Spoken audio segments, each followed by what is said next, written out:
Richie, welcome to the show. I'm so happy to be here. Thanks so much. This is going to be a blast. I appreciate it. You are so welcome. You know, it's interesting because whenever I have someone who recommends that somebody be on my show, whom I really respect, like Shalene and Brett Johnson, I do it because they know me and they know you, and they say it's going to be a good date. So here we are. So thank you so much for taking the time to do this. Oh, yeah. I've been really looking forward to it. And I love seeing what you're doing in the world. And it's just inspiring, man. So it's an honor.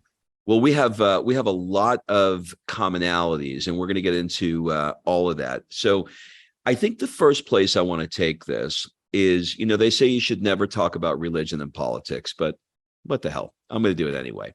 Okay. You are a Mormon, and I love Mormons. I have a Mormon thing. I don't know what it is. I can't figure it out, but I have never, ever met a Mormon that I don't like. Why are Mormons so freaking nice? You know, it's not that all Mormons are nice. It's that you're so nice. You know what I mean? Like, just so easy to love you. You know what I'm saying? I'm telling you, I don't know what it is. I can feel it. I know when somebody, like, as I'm doing my research for you, I'm like, I knew it. I knew he was a Mormon. That's so funny.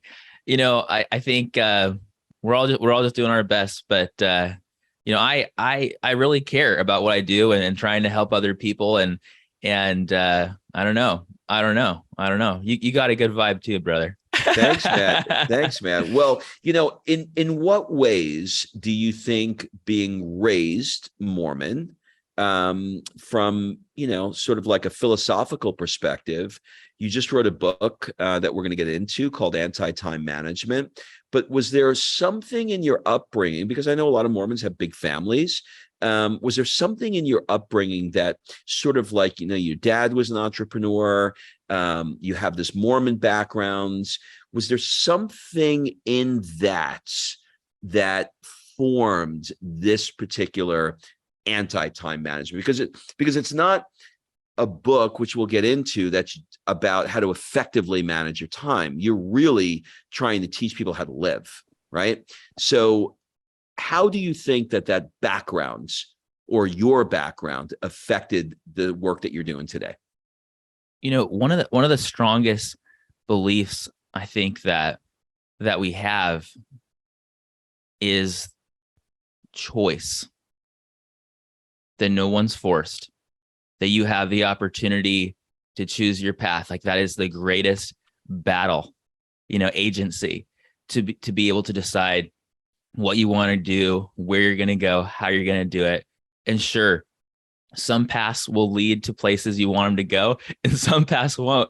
And when I was writing anti-time management, and when I studied time management, I realized that a lot of people, they think that what they're doing will lead them one place when it never will. Like Aristotle. How do you mean? Unpack that a little bit for me. So for example, Aristotle, he had this thing called the theory of four causes, and the last cause was final cause. The idea is that an acorn becomes an oak tree. Well, if you don't plant acorns and you're planting something else, it's going to become something else. So what I realized is, you know, I'm a family person. I love people, and I love my wife, and I love my children.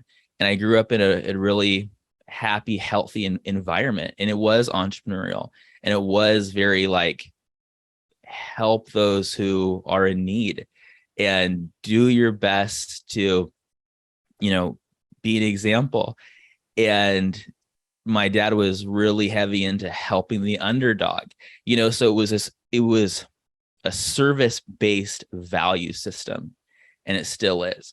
And as I studied, I mean, I can go into some more personal stuff in a second, but as far as time management's concerned, when I realized after my brother-in-law had passed away, my son had passed away, we had foster kids that came and went. My wife lost her memory. She had a stroke. She got her memory back. My kid was hit by a car. I realized that everything we've been taught about time management from business was never going to give us the freedom that we wanted, because time management was never designed for freedom. It was designed to measure every drop of blood, sweat, and tears that you have. So it's for workers, so they could be more, quote unquote, productive. So when I say people are doing things that won't lead them to where they want to go, an entrepreneur will, a worker person, a salaried person, a wage rate person, all of us, very successful people, millionaires, including billionaires that I've met personally and interviewed, they'll think they're doing one thing and they think they're sacrificing everything for that thing, only to find out they're never going to get it. So someone will leave a job to become an entrepreneur so they can have more time, freedom, availability. They can live somewhere in the world, only to find out that they sacrificed their family and their time and their freedom and lost it to the business. So when I say, like, don't time your values, value your time, I look at people like you who are like, I want to live internationally. I want to travel with my family. So you are, and you've built a business around it to support it, where most people will say, one day I will do that. And they'll build this trap. And they trade one trap for another. And they eventually get to where they thought they'd be. And they realize, oh my gosh, I still need more time. I still need more education. I still need more of this. My kids are older. And so the idea is to bake your values in from the start. A cake without sugar doesn't turn out sweet. And I know you don't have to use sugar. I know you can use other things. But if you think you're going to live a life that's going to be full of value and your values, if you don't put them in from the start, you're kidding yourself. Yeah, for sure. Okay. So I want to dig in a little bit to sort of this concept of time management. We'll bounce around lots of different places as conversations do.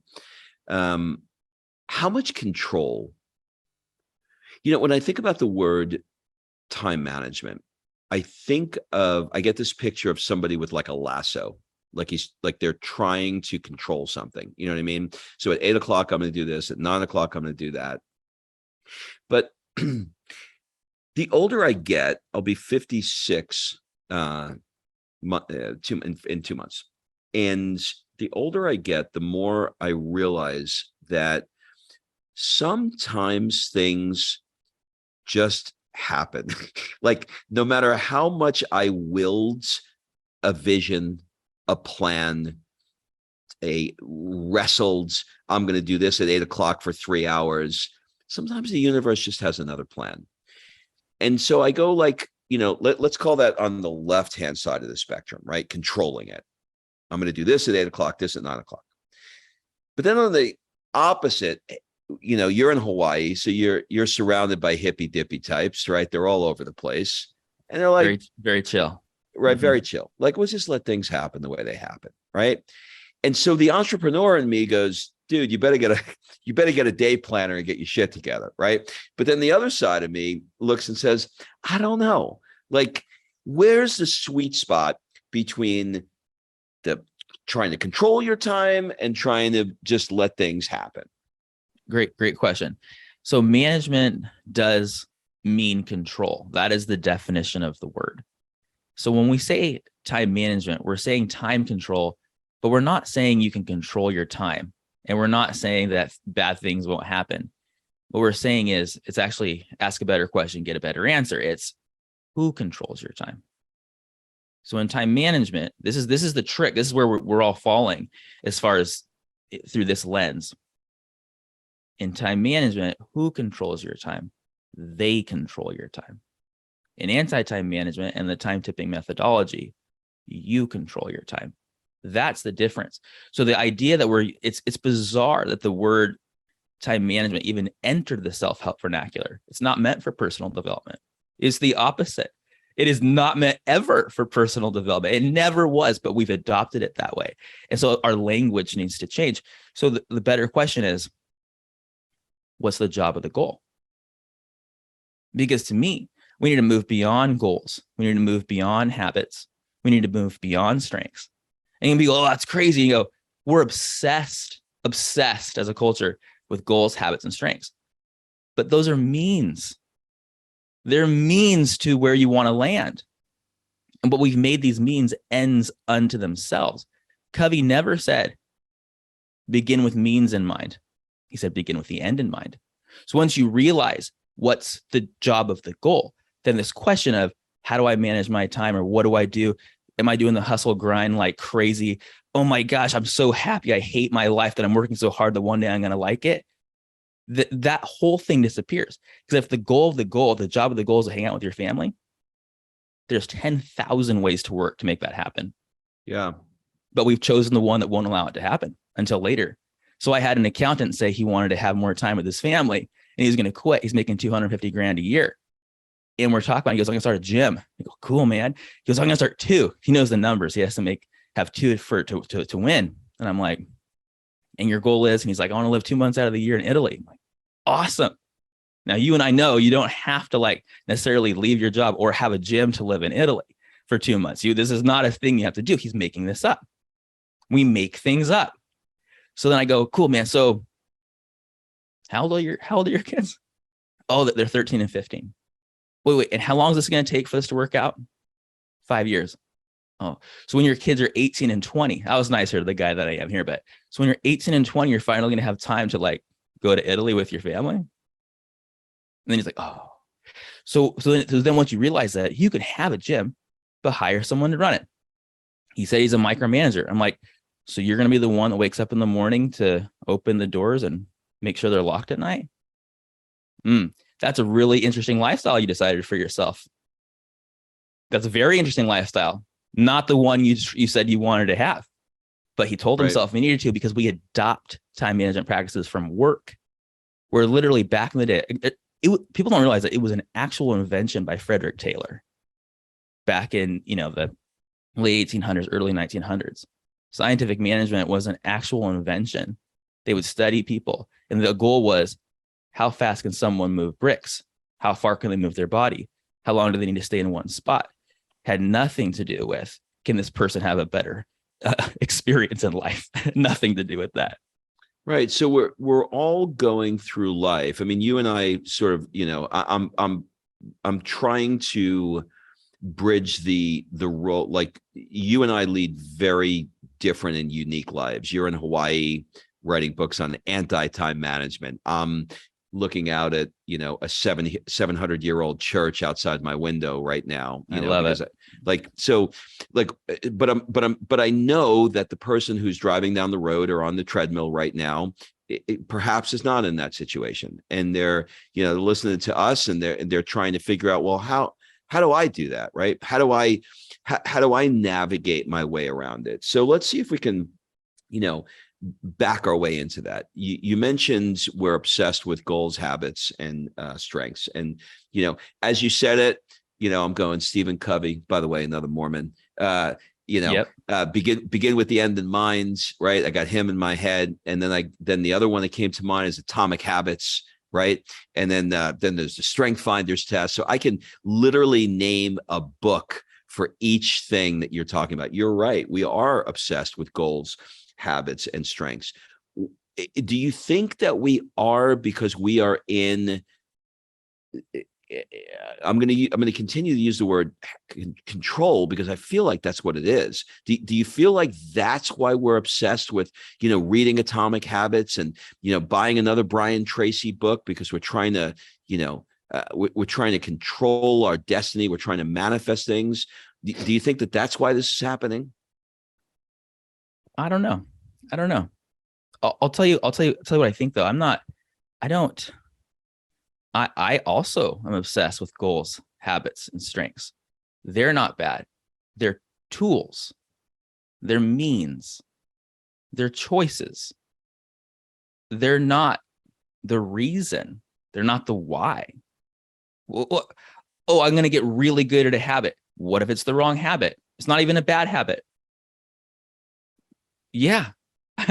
So like it's really important to understand. For example, Covey was a mentor of mine. Brian Tracy endorsed my last book, The Power of Starting Something Stupid. I'm obsessed with these books that are doing so well and selling like crazy. We're obsessed with them because they work. But the idea is, what's the intent? Like, you can use a hammer for a lot of things, but what if a hammer's not needed? So like they would say back in the day, you can get really efficient at digging a hole, but did you really have to do it with a shovel? Couldn't it be done with a bulldozer? Did you need a hole at all? That's what I'm saying. So when you think beyond, literally, when you think beyond goals, habits, and strengths, you ultimately have way more choices.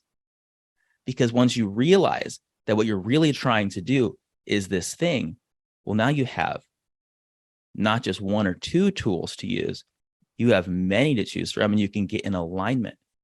So when I wrote The Power of Starting Something Stupid, it did well. I mean, it's like in 10 different languages. Brene Brown blogged about it. It blew up, man. I'm very grateful, very grateful. But what I realized is people would call me, I'm the stupid guy. You look up, stupid Richie, and I'm everywhere. What I realized was people would say they wanted to start, I'll just use a random example. They'll say they want to start a pencil company. That's not necessarily real, although actually it is real too. But at the end of the day, they'll say they want to start this pencil company, and it's cool. It's not hard in quotes, to like identify a market, see if they can pay for it, introduce it to them, have them pay for it, and run it up to scale. That's business. Every freaking coach and consultant and entrepreneur can say, here's how you scale your business. Charge more, work with less people, work with more people, charge less. And here's how you're going to run ads to it. Cool, man. Great. But that wasn't the problem. When they were successful, they'd say at the other end, and this, you've met all these people too. Oh, I'm busier than ever. I did this so I'd have more time. I did this so I could travel. I did this, so I could have more money, and I have more money, but I don't have what I wanted. If you would just ask one more question, what's the job of my pencil business? Oh, so I can do XYZ? Well, then you would do XYZ. You build the castle and then the moat. The castle is the dreams. You live from the dream, not endlessly toward it. Goals, habits, and strengths are endlessly leading towards somewhere in the distant future where you may never get it because of circumstance. Things that are outside of your control. But when you do it from the start, even if your project fails, you're successful, because the reason you were doing it is still the ability you have to do it right now. Yeah. I'll tell you, it also seems that there's a bit of a badge of honor that's associated with working really hard. Like, people love the idea of, I'm busier than I've ever been. I'm working harder than I've ever worked. And, they go from the Franklin Covey planner to the next planner to the next planner. And their identity is tied with how efficient they are with work and how much they can get done in a day, but they're no happier. They're just getting more work. Do you know what I mean? So, yeah. You asking that one extra question. By the way, it's funny that you and I haven't met before, because my wife and I have been using the phrase. We created this phrase and we call it stupid idea time. And and whenever we're stuck on something, we're like, we're trying to figure this out. I don't know how to do it. We'll say, let's play stupid idea time. And stupid idea time is the permission that we give each other to just say the stupidest things that come into our head. And we've built lots of businesses by playing stupid idea time. Wow. So I love the fact that you did that. But my question for you is, why do you think that we have this badge of honor about working so damn hard? Well, working hard's a high. It feels so good when you're working hard. It's fine. It's a high. What are you working for when you're high on work? That's what we get lost in. And then you get into a corporation, no joke, where 99% is work signaling and 1% working. So no one's unpack that. What's that? So you go like, I'm in the office late, so that my corner office boss can see that I'm here late. Instead of getting my work done on time like a responsible person, I decided to stretch it out. And guess what? I get promoted. Work signaling. If you don't, if you have a calendar that's not full, then you look. I personally, in my experience, and also with working with so many people, a full calendar is an empty life. A full calendar is an empty life, and you can do a test. What's work-life balance? Well, balance means motionless. You don't want to be balanced. You want, flexibility. What you really want is three things: autonomy, ability, and availability. So you ask yourself, how autonomous am I? Do I have to ask for permission? Yes or no? These aren't good or bad. These aren't right or wrong. It's just a test. How able am I? Do I have the resources? Do I have the skill set? Like if I wanted to fly a helicopter, I couldn't. I don't have that license or whatever. If I can't be the pilot, but I could hire one. So you get the idea, like in every part of our life, some things we have less, quote unquote, control than others. But then you ask yourself, how available am I? You ask a multimillionaire with a full calendar how available they are. Impossible. Every freaking movie is about the busy dad. Even that Peter Pan Hook movie is about the busy dad. It's classic, and it's a choice. That is the problem. It's a choice. There is, you and I have made different choices, right? You're living in beautiful Hawaii. I'm in Italy. I don't have nearly the calendar that I used to have, and I don't nearly have the calendar that most of my friends in the US, not Italy. That's a whole other conversation, but in the US have. Do you ever feel guilty or feel like you should be filling your calendar with more things? Or are you at a place in your life now where you've linked so much pleasure and it feels so good that you can't go back the other way? Yeah. No, I know what you're saying. And the guilt can be real. And also I want to make sure people understand this isn't talking about being irresponsible in any way, shape, or form. We're actually talking about hyper productivity, something you've never seen in your entire life, where all these things you've been working for years for happen in months, where that project you thought would take the entire years gets done in days. And it's because of positive constraints you put around it. If you love calendaring, calendar your heart out, but calendar in the job of the goal, not the goal. Because when you work from the castle and then you create these economic and strategic moats, you crowd out distractions. So you'll sit down with 8 hours and you'll go, what do I do? No one's more productive than a procrastinator with an impending deadline.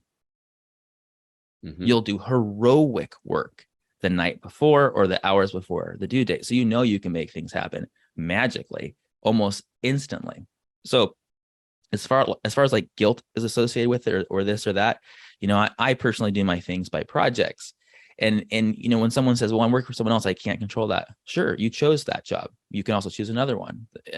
People are in jobs in America for only 4.6 years on average. So every 5 years, you get a chance to start over, or you can choose to leave now. And what's interesting is today is that now that people have many choices, and this has never happened in the history of the world, even in the 20th century, even just literally 25 years ago, the switching costs were high. Yeah. Today they're very low. Yeah. And you're going to stay in a job and get a 3 to 4% raise, where if you leave, you're going to get an extra $10, $20, $30,000 possibly on top of your current salary just for leaving. And they're not going to make you come into the office, because the ones that do make you come into the office, you chose that. And that's cool. No right or wrong. But you can also choose, because certain talented people are saying, no, I'm going to work from home and I can get more done. And certain companies are like, I respect that. That's the problem, is we have so many choices, but we choose means over ends and make them ends unto themselves. Goals, I think you've seen this too, like in my book and stuff, but goals from experience are tasks. Goals outside experience are growth. So back to the calendaring thing, you can plan all you want, but please plan the reason you're doing it, live it, it'll crowd out distractions. And even if you have less time to get the work done, you'll actually get it done possibly more effectually. I didn't say efficient or effective. I said effectually, because in that sense, you're actually living the essence of it and creating the essence of it and doing it, not just climbing up some random thing and going, oh my gosh, I'm here. Oh, dang, I'm so far away. No, you're living your life from the start. Anyone can do this. It's a learnable skill, and it might take some time. It depends on the situation, but you can be more available for the things you love instantly. Where do you think people go wrong with this? Is it that they just aren't asking those additional questions of why they want this? That's a good question. I'm tempted to say it's because it's unconscious that we're doing. We go through the day, we do these things, but it's not true. Like, someone listening to this spent hundreds of thousands of dollars and maybe 10, 12, 16 years of their life to have the job they have right now. It was specific. So I think that a lot of times, first of all, sure, because of our upbringings, because of different things, we're all in different situations. But the opportunity of the 21st century, this is a new dynamic. Like, the social and technological landscape has shifted so much that it does take a second to kind of open your eyes and go, oh, I can do things differently. And if you're successful, it's a leap, because it's when you're up here, the fall is there's a greater distance. So some of the hardest people that have some of the people that have the hardest time, like, switching to living without regret, are the ones that are uber successful, because they realize that their success did not get them what they wanted. It didn't get them it got them some money, but it didn't give them the life. Yeah, for sure. You've said life is short. Just because the phrase is cliche doesn't make it less true. We have the freedom, I'm reading, we have the freedom of geography, income, and time. We don't care about stuff. We own almost nothing. We're minimalists, but we do own our lives. We own our time. And I thought that was a really, really great quote. So I want to dig in a little bit to a few points on that. You mentioned you have freedom of geography, income, and time. For someone that is just starting out, how should they think about setting that up in their life? Freedom of geography, income, and time. So a lot of my worldview is put through the filter of humanity, because of these tragedies that I've experienced in my life, and also through pain. And I realize that you can create any world you want, and yet you can't, because there's a zillion factors that will prevent you from doing it. So you can play the blame game, or you can do your best and you move forward. So when our foster kids, we had 3 of them, and when they came and went, we had them for 2 years. We were planning on adopting them. The system's wild. It hurt in different ways than death, because in death there's a finality. In life, when someone's gone and you love them and they may be in dangerous situations and you can't do anything about it and you don't know where they are, it's a constant heartthrob in a bad way. So my wife and I, from the time we got married, we wanted to create a life where we could be available for our children and available to do different things. So it was an intent. But I'm going to be very specific, so someone can do this, whatever they want. You have to have what's called a forcing function, a positive constraint. And what this means is, for me, I told myself, this is over 20 years ago. This is before Facebook existed, or at least as far as it existed publicly. This is when cell phones collapsed, in your hand, and you could fold them over, I told myself I was going to work from my cell phone only. Now, sure, I could have a laptop, I could have a computer, but I'm not going to use them. And I'm not going to have an office. I go to office. I'm not going to have a job. I could if I wanted. I'm not, everyone's like, I have to do one or the other. You can do whatever you want, man. Whatever's working. You can switch it up. You can take your kids out of school. You can put them back. That people don't realize that. You could do all kinds of things. But when I did that, when I said I'm going to only work from my cell phone, when I had a project that would require maybe an office or a computer or people, I had to think differently, because I wanted to be able to be anywhere and do whatever I want whenever I wanted. And I didn't have all the money in the world. In fact, any money we made, we went on the road for example, for 6 months. We drove, zigzagged from New York to San Diego, to Mexico, to Canada, back to Hawaii. All the money we made was made on the road from my cell phone. Now, you don't have to have my values. You don't have to have my choices. You don't have to choose to only work from your cell phone. But the question is, remember, ask a better question, get a better answer. What's the one thing I can do that will eliminate a bunch of other decisions and make a bunch of other good things possible that will allow me to be creative? Because if I told myself that this forcing function, this positive constraint would allow me to be free, then I was able to be creative and design an economic strategic moat around my home, which was wherever I wanted to be. So the forcing function was a cell phone. Yep. Got it. Okay. You've identified yourself as a minimalist, right? You said you don't really care about stuff, but I'm assuming that you've got the laptops, you got good podcast equipment, you probably got a nice TV. How do you reconcile stuff in your life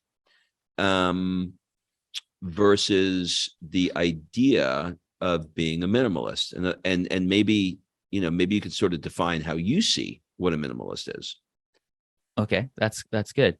Minimalism is almost like it's a philosophy, and people can get obsessed with it in a good way or a bad way. I'm not necessarily one who says I'm going to be a minimalist for the sake of minimalism, because at that point it's just a matter of just being naked and running around the world doing nothing. That's bizarre. Right. Unless it's not. If that's your thing, that's your thing. Right. Whatever. But for me, it's more like, what is the stuff that is bogging me down? Because when you buy something, just like when you choose a certain job, it comes with a consequence. So I own that consequence. People who are maximalists, which is also whatever they want to be, they also need to own the consequence of having that much stuff. It costs a lot. It's expensive. It bogs you down, or it doesn't. Maybe it frees you up. So I'm not a purist on like what's right or wrong. More the idea is what will help me and others the most. Someone could apply it to food. Two people could eat the same amount of calories, and they'd be two different types of calories. And one it would be healthy for, and the other one it wouldn't. And vice versa. Maybe they have different things going on in their body where they can't eat that stuff. So it's personal. It's custom. Yeah. It's custom. But what makes me the most sad is when people lie to themselves, maybe even unknowingly, thinking that all this stuff they're going to buy, or all these things they're going to do, or all these seeds they're planting are going to get them what they want in the future, when it never will. You ask someone how their plan went, their 10-year plan, it didn't go to plan. It never has gone to plan. It's so funny. I had this conversation with a buddy of mine, and we've been friends, 15 years now, 20 years.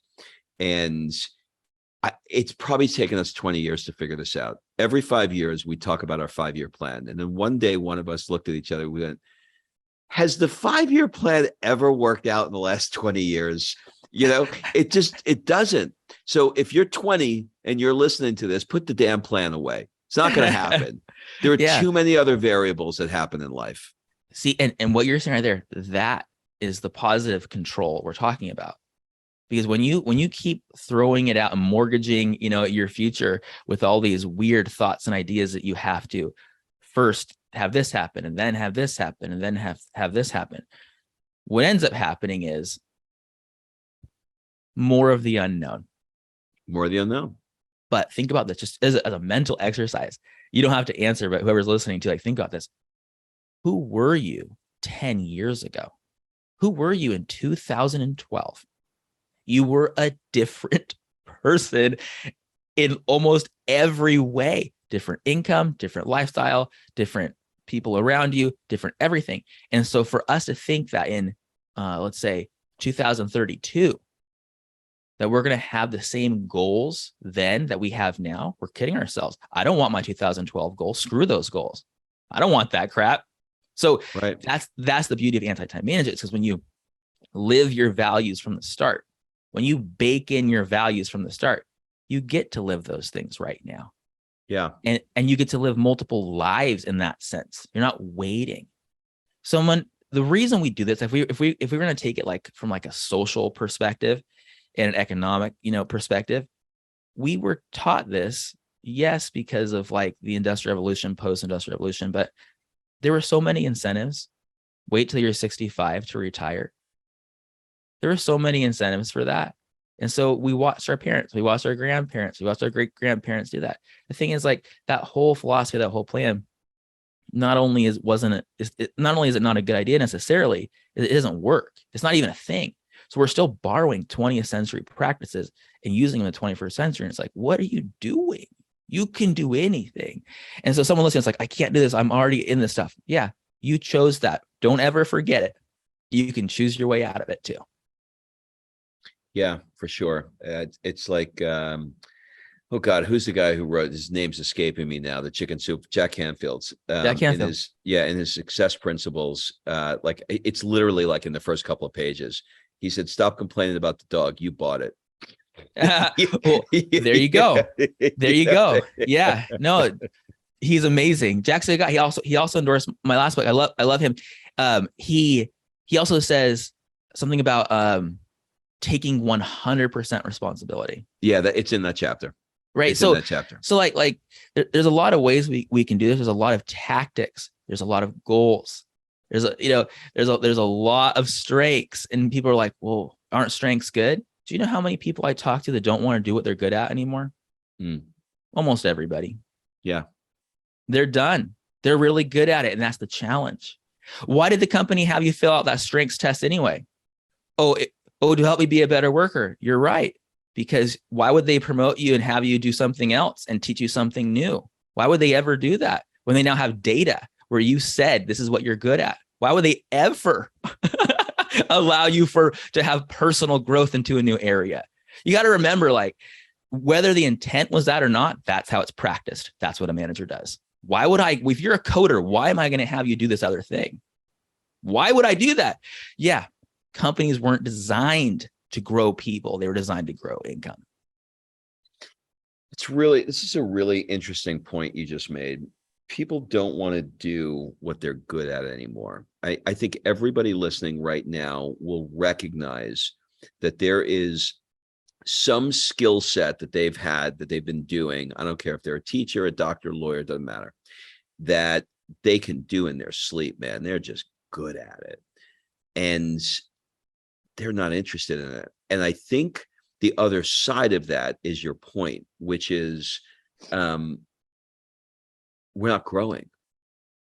Like, if you're continually building the muscle that's built, then after a while you look like that freak bodybuilder who has a bicep that's like, hitting the ceiling. Like how much bigger are you going to build the muscle? Do you know what I mean? Like you figured it out. You did it.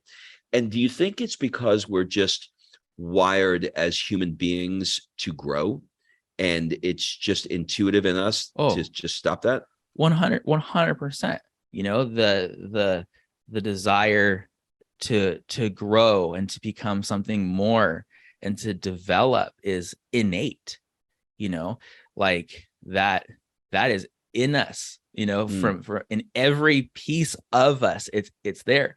I did this funny just quick little poll on LinkedIn, and I said something like, would you rather do work you hate with a toxic boss, or would you rather do work let me say it again. Would you rather do work you hate with a good boss, or would you rather do work you love with a toxic boss? overwhelming majority said work they hate with a good boss. Overwhelming. So the idea is that you don't have to. I mean, I would love it if you love your work and love your job. I'm saying you can hate your work and you can still live a great life on value, on purpose, fit to purpose from the start. Because there's a lot of people that love their jobs and they did not have the personal freedoms that they were hoping they would have. We want work, but we really want peace of mind. And that's important to remember. When, you're out there in Hawaii and I'm sure that you see people around you that have a ton of cash and they buy a beautiful home in Maui overlooking the ocean, and they're going out to amazing restaurants and 5-star dinners. Does it ever trigger you to say, I want to build a really big company and I want to sell it for millions of dollars? Does that ever rise up in you? Or do you look at it and say, I don't want the trade-off? Like we use the example with the minimalist where you have to think about the things and what the cost is for those things. Do you now look at things and say, yeah, it would be nice to, have this great house on the ocean or whatever, but I don't want to take the time away from my family, my life, and my freedom to earn that? Does that come up for you? No. And I would say change how you're paid, change your life. I don't think that tying money to a workplace are the same thing. I do have a company worth millions of dollars. We're in 5,000 company. We have no employees. Like, I don't think when I work with venture capitalists, which, I come from a background of venture capital world too. When I talk to them and they're talking to their people they're going to fund, I go, did you ask them what they're going to do once they're successful? Because I know they're telling you they want to change the world, but they really want to make a lot of money. You know that, right? Yeah, it's both. Two sides of the same coin. We're going to change the world. We're going to make a bunch of money.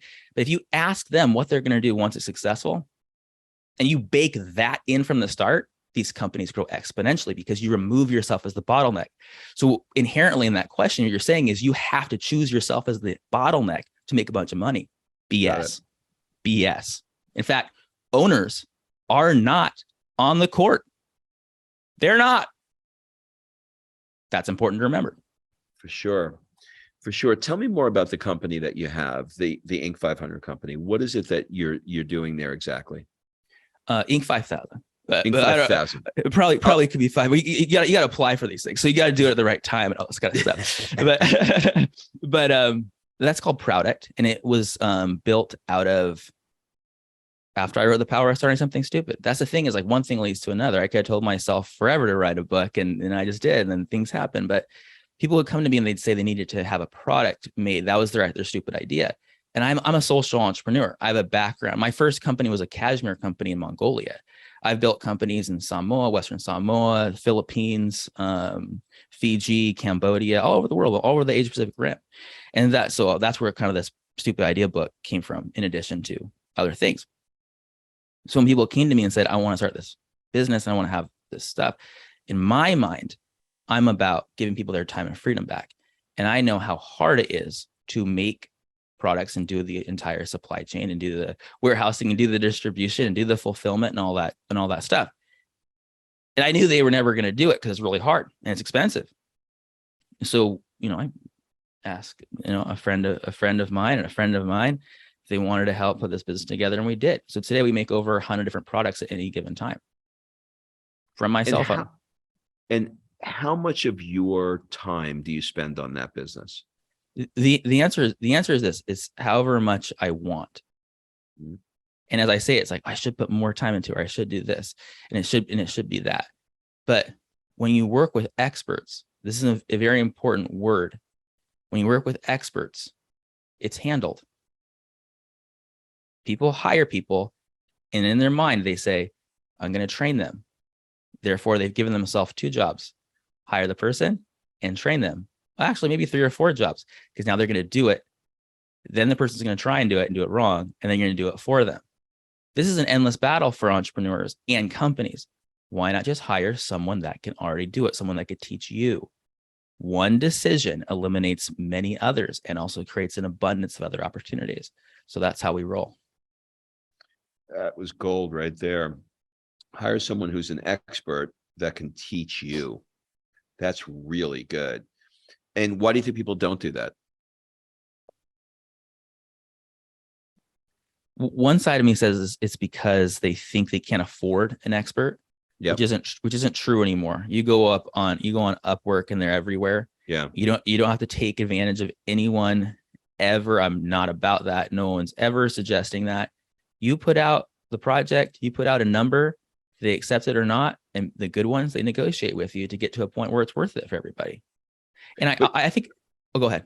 I was going to say, but your point is really an interesting one, because you're very good at reframing things.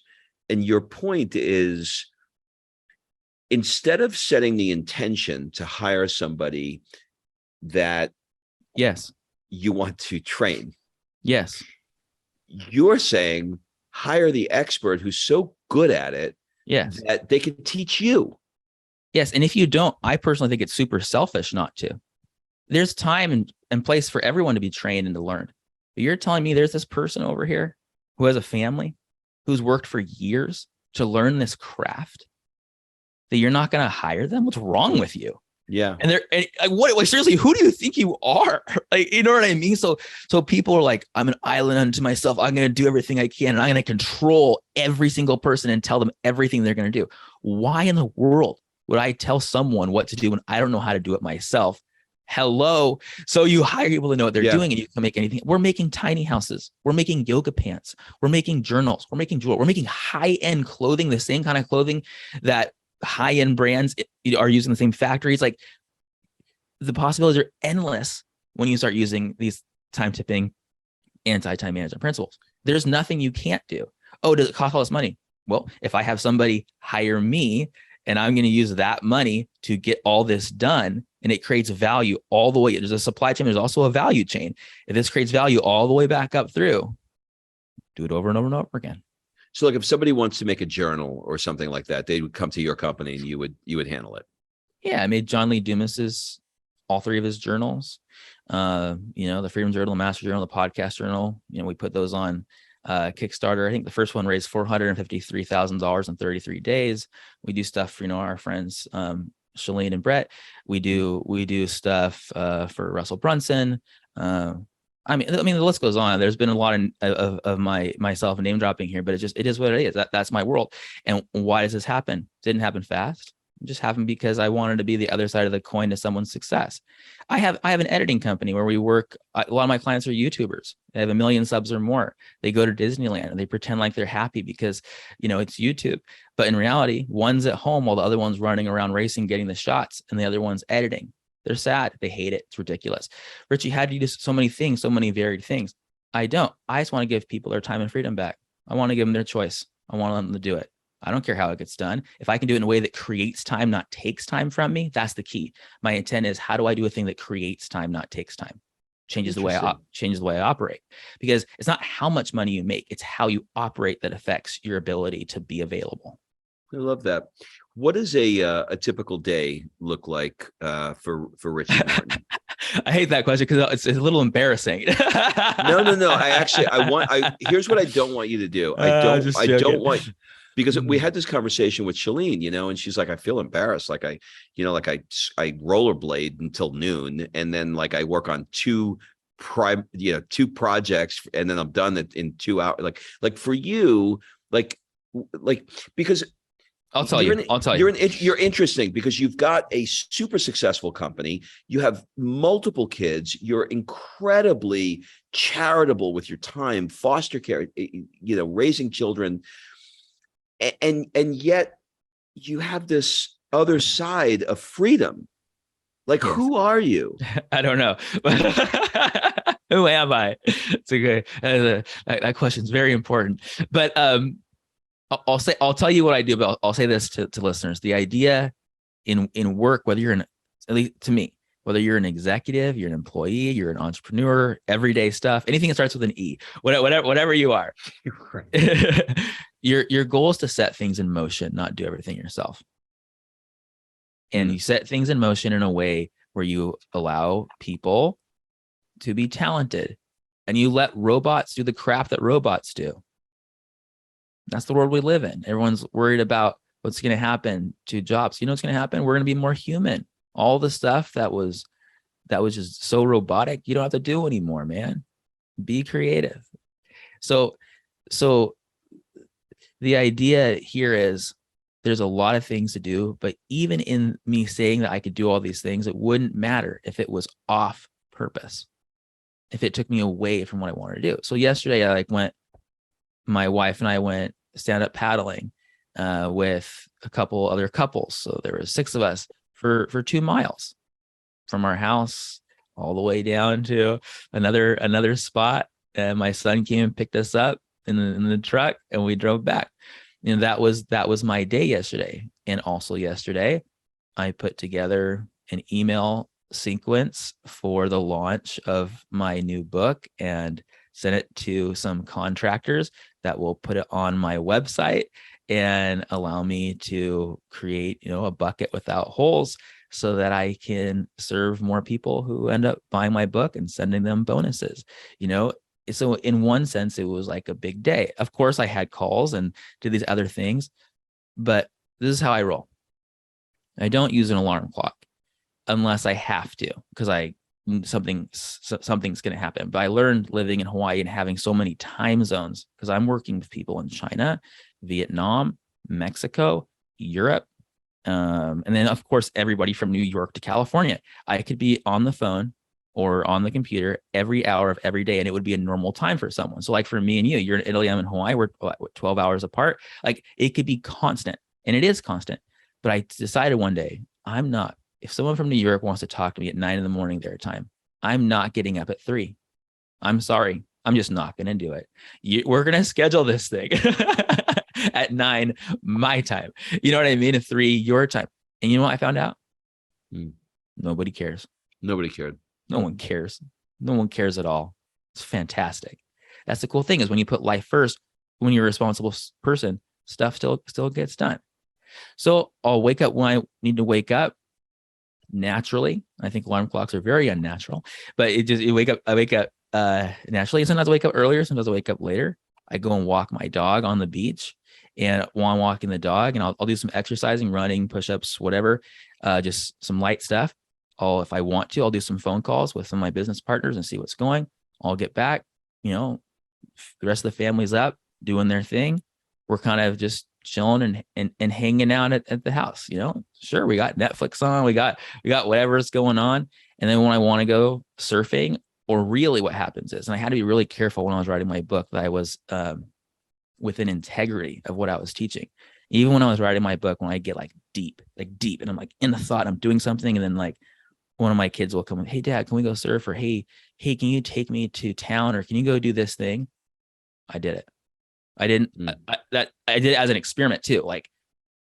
If I stop work to do the thing that's the reason I'm working, will something bad happen? Nothing bad happened, man. In fact, it gave me more time to think about it.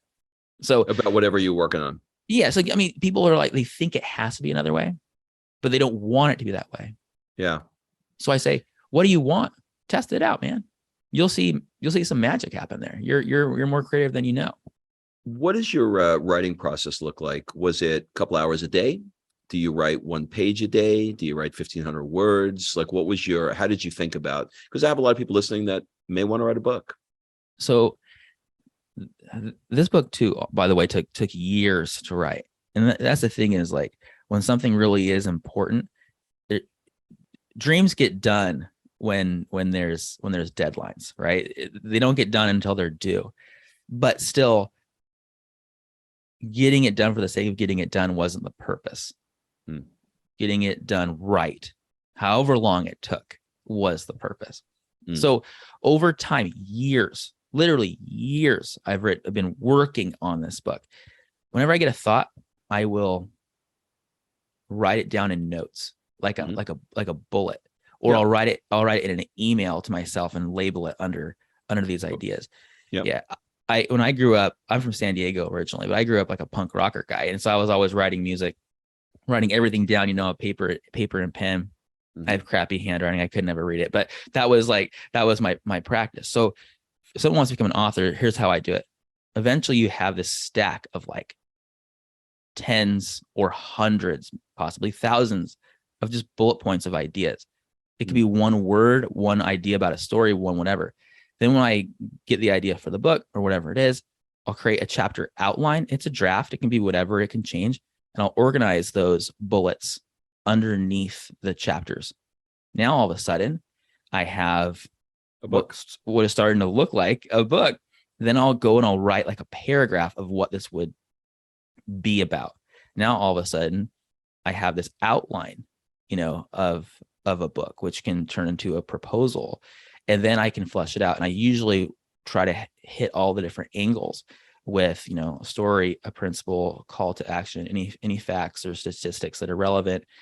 And the hard thing about writing is it's not just about writing. You read my books, you'll see like it has to be engaging. Like people have to like, it can be interesting, but it also needs to be applicable. And so I'll try to write things in a way almost like poetry, where it's really easy to like remember it or to say it or to share it so it sticks. And then do you send it out to publishers or you self-publish? This book's published by Hachette. They're one of the top 5 publishers in the world. And to get to them, I needed an agent. And my agent is amazing. And she worked with me for years, honestly, on the proposal. And when I say years, it's like, why did it have to take that long? It didn't, but it did. It didn't, but it did. Yep, I got it. All right. So listen, as we wrap up here, I'm going to ask you a couple of questions. This is sort of like about you, and these may be some weird questions, and you may be like, why is he asking me this? So just roll with it. Right. What would your friends say is one of your superpowers? Listening. Do you collect anything, or have you ever collected anything? Oh, yeah. I collect guitars. What do people never ask you, but you wish they would? I don't know. Maybe that question. You know, it's like, you know, it's like, you know, if you interview Lance Armstrong or something, you know, Lance Armstrong, he gets asked that question all the time, but he wished that somebody would ask him, you know, about anything hits you in that area. I like it when people ask me about my dog, Velzy. He's with me everywhere I go when I'm walking the beach. Like he's heard more of these wild business phone calls that I have than anyone else on earth. Oh, the things that dog could tell. I bet. What book have you reread the most or listened to? There's a book called Banker to the Poor by Muhammad Yunus. And that book completely changed my life in so many ways. Again, my purpose always in business wasn't to make money, although money and meaning go together. Make all the money you can. It's always been to help people become self-reliant through self-employment, have more choice, have more freedom, have more time. And his book talks about helping people work their way out of poverty through microfinancing. He's the father of microfinancing. And it's an old book, but it's powerful stuff. Wow. What's your guilty pleasure? 2 more questions. Oh man. I'll tell you that the first thing that comes to mind, I'm doing the keto thing and we have this keto ice cream and it just tastes so good, but I'll mix it in with like other stuff. Oh man. I don't know. Keto ice cream. That sounds like a stupid guilty pleasure, but it was the first thing that came to my mind. No, it's good. All right, not guilty at all. It's a good stuff. We'll change it up a bit. What one question would you like to ask me? Oh, what's it like over there with your family? What brought you there? How long have you been there so far in Europe? Well, what's it like is a whole podcast. Yeah. I am, this may help a little bit because you're an author and I am someone who is kind of at the stage of beginning to write my own little book. And it's about nature, nurture, and neighborhood. Cool. And how neighborhood really affects everything. You can't do a lot to change nature or nurture, but you can change your neighborhood. And, you know, when you walk down the beach with your dog and you're looking at that ocean, you feel different. When I'm looking out at my terrace and I'm looking out over a city that Michelangelo, Leonardo da Vinci, etc., have walked the streets. Leonardo da Vinci lived, he's dead now. He's still there. You just told us. He's still there. Lived one block away. Wow. And it changes everything. How you eat, how you think. When the church bells ring, you know, in a couple of minutes when we hit the top of the hour and it rings, I feel differently. When I go to dinner, which I'm about to go to now, and, you know, I'm trying to communicate with the waiter in my my Spanglish, you know, it's just, so it's everything. But the short answer is about why we moved. We wanted to change. We wanted to have a better quality of life. We wanted things like family, culture, and not this obsessive work environment that we were in America. It's particularly LA, where I was last. Yeah. We wanted to be around people that didn't value that so high, and they valued art and history and wine and food and family and culture. And we knew that putting ourselves in that environment would change how we view it. It's 100%. You know what I mean? It's probably why you moved to Hawaii. No, I know exactly what you mean. And I mean, that's such a profound like lesson for everybody here. Like you're living this. Like you could have said, when we retire, when our kids are grown. That's what people say. Yeah. You could have said, how am I going to make money over there? But you went and you figured out how to make money there. That's what we're talking about. That's it. It's beautiful. Well, we're gonna end it on that note, because this was a great show. People are going to get a lot from this. Are there any final words, suggestions, or an ask for people listening? Yeah, I mean, honestly, I said it several times, but I wanted to sink in. Ask a better question, get a better answer. So every time you're like, I want to do this, but I have to do that. Ask yourself, do I really have to do that? How can I do this thing without that bad thing happening right now? And you might not know the answer immediately, but it comes, and it comes in waves, and write it. I love it. Well, Richie, thank you for being on the show. Thank you so much. You can always go to richienorton.com and you'll find my book there. It's on Amazon, everywhere else. And I have free resources to help people. I even have a challenge to help people like walk through these steps to make it happen in their life. And it's a lot of fun, man. That's a lot. We're going to link everything up in the show notes. Dude, thank you so much. That was a great interview. I really appreciate it. That was so fun. You got it.